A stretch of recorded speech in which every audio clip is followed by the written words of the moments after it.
यहाँ आपकी कहानी है बिल्ली की दोस्ती। शहर की एक बरसात वाली गली में एक छोटी खिड़की वाले कमरे में रिया नाम की एक लड़की रहती थी। हर रोज शाम को उसकी खिड़की पर दो बिल्लियां दिखाई देती थीं। जूली, एक बड़ी भूरी धारियों वाली बिल्ली जिसकी चाल में एक शांत मजबूती थी, और लूसी, एक छोटी सफ़ेद बिल्ली जिसकी नीली आंखें अक्सर डर से चौड़ी हो जाती थीं। जूली हमेशा पहले लूसी को खाना देती थी। रिया ये देखकर मुस्कुराती थी कि कैसे बड़ी बिल्ली हमेशा अपनी छोटी बहन का ख्याल रखती है। एक दिन रिया ने उन्हें सिर्फ बची हुई रोटी नहीं बल्कि गर्मा गर्म दूध और नरम ब्रेड देने का फैसला किया। उसने धीरे से खिड़की खोली और कटोरा बाहर रख दिया।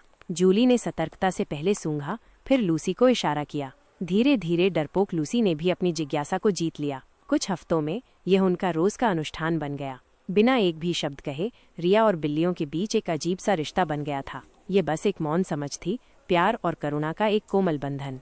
एक तूफानी बरसात की शाम थी। हवा में ठंडक थी और बूंदें खिड़की के शीशे पर तेजी से बज रही थीं। रिया ने अपनी खिड़की पर इंतजार किया, लेकिन जूली और लूसी नहीं आई। उसे चिंता होने लगी। अगली सुबह जैसे ही सूरज की पहली किरणें निकलीं, रिया ने अपने दरवाजे पर एक खरोंच की आवाज़ सुनी। जब उसने दरवाज़ा खोला तो उसके दिल की धड़कन रुक गई। जूली उसके दरवाजे पर पड़ी थी। उसकी भूरी धारियों वाला फर जगह जगह से फटा हुआ था और वो मुश्किल से सांस ले पा रही थी। उसके बगल में छोटी लूसी बैठी हुई थी। उसकी नीली आंखें डर और बेबसी से भरी हुई थीं। लूसी ने हिम्मत करके रिया के हाथों को छुआ, जैसे वो मदद मांग रही हो। रिया ने एक पल भी नहीं सोचा।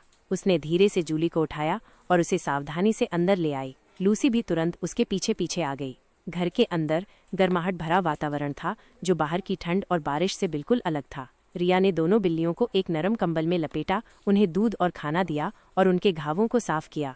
जूली ने दर्द से कराहते हुए रिया के हाथ को चाटा और लूसी उसके बगल में सिकुड़कर बैठ गई। उसकी नीली आंखें रिया पर टिकी हुई थीं।